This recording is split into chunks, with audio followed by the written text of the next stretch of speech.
Have you ever wondered if there's a single story that ties the whole Bible together? A single, unbroken thread that starts on page 1 and runs through thousands of years of history, all pointing to just one person? Well, that's exactly what we're going to trace today. We're going to follow the story of this singular promised seed. And this verse, right here from the Apostle Paul, is kind of like our Rosetta Stone. It's a grammatical clue that unlocks a massive mystery that spans the entire Old Testament. It's telling us that a promise repeated over and over again wasn't about a whole group of people, but about one specific individual. So here's the game plan. We're going to start in the Garden of Eden, where the promise is super broad. Then we're going to watch as history itself narrows that promise down like a funnel through one family, then to a royal throne until it points to one single person. And finally, we'll see what it all means for us today. Okay, to really get the ending of this story, we've got to go right back to the beginning. I'm talking about the moments right after the fall of man, where all of humanity's hope gets pinned on the very first promise of a rescuer. This is it, the very first breadcrumb on the trail. God says that a future seed of the woman is going to show up one day and deliver a knockout blow to the serpent, to evil itself. Now, at this point, it's a very general promise, right? But this one verse is what kicks off the entire story of redemption. So for centuries, that promise is just kind of hanging in the air for all humanity. Then everything changes. God calls a man named Abraham, and bam! The focus suddenly gets laser sharp. That general promise of a seed of the woman is about to be tied to one specific family line. And you really can't overstate how huge this is. Think about it. The hope for the whole world is now tied to one guy and his future family. The lens is zooming in from the whole world down to a single bloodline. The stakes just got a lot higher. And notice how big this promise is. It wasn't just, hey, Abraham, you're going to have a huge family. God is incredibly specific. He says that through Abraham's singular seed, a blessing would go out to all nations. This was never just about one nation. It was always about one redemptive heir for the entire world. But okay, who's the heir going to be?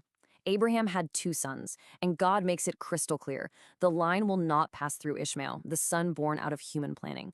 No, it will pass through Isaac, the son who was a flat-out miracle. This is a huge signpost, showing us that this chosen line is going to be a product of God's promise, not just human biology. And this divine filtering keeps going. Isaac has twin sons, Esau and Jacob. And once again, God flips the script. He bypasses the cultural norm, the firstborn, Esau, and chooses the younger son, Jacob, to carry the promise. It's another unmistakable sign that God is steering this lineage toward a very specific destination. Okay, so the promise has been narrowed from all of humanity to Abraham, to Isaac, and now to Jacob, whose family grows into the nation of Israel. But the story's not over. The funnel is about to narrow again, and the promise is about to get royal. I mean, you can see this incredible progression right here. What started as a promise to one family became a chosen son, then a whole nation. But now it zooms in again, landing on one man, King David. This adds a brand new, crucial detail to the identity of the coming seed. He's not just a descendant, he's going to be a king. And here's the clincher. God promises David that his seed, there's that word again, will sit on a throne and establish a kingdom that will last forever. The profile of this promised deliverer is getting clearer and clearer. He's a descendant of Abraham and a king from the line of David. All right, so we followed this trail of breadcrumbs for thousands of years. Now we're going to jump ahead to the New Testament, because this is where all the pieces of the puzzle finally click into place, and the mystery gets solved once and for all. And this is really the million-dollar question, isn't it? When the Old Testament says seed, does it just mean all the descendants of Abraham, the nation of Israel as a whole? That's a common assumption, for sure, but it misses the most incredible part of the story. You know, it's fascinating that the New Testament doesn't start with a big miracle or a sermon. Matthew's gospel kicks off with a genealogy, a family tree. It's basically the legal paperwork establishing the fact that Jesus of Nazareth has the direct, historical claim to this title, tracing his line right back through David, Jacob, Isaac, and all the way to Abraham. And here it is, the big aha moment. It all comes down to a tiny but absolutely critical point of grammar. The Hebrew word for seed, used in all these promises, it's consistently singular.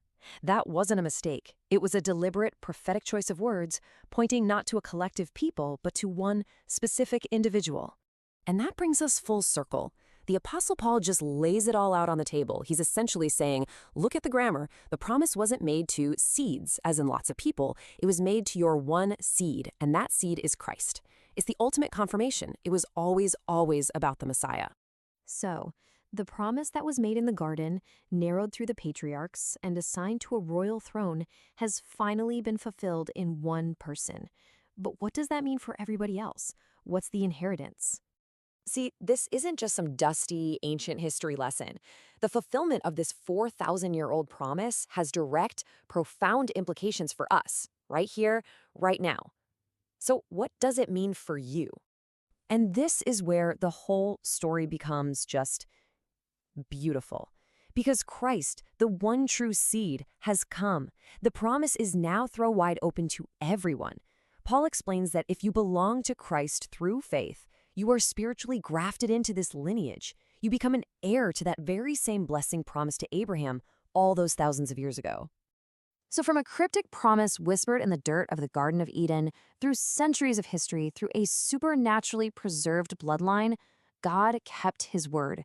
The one singular seed came, and in doing so, he created a way for a harvest of countless heirs to inherit a promise they could never have earned.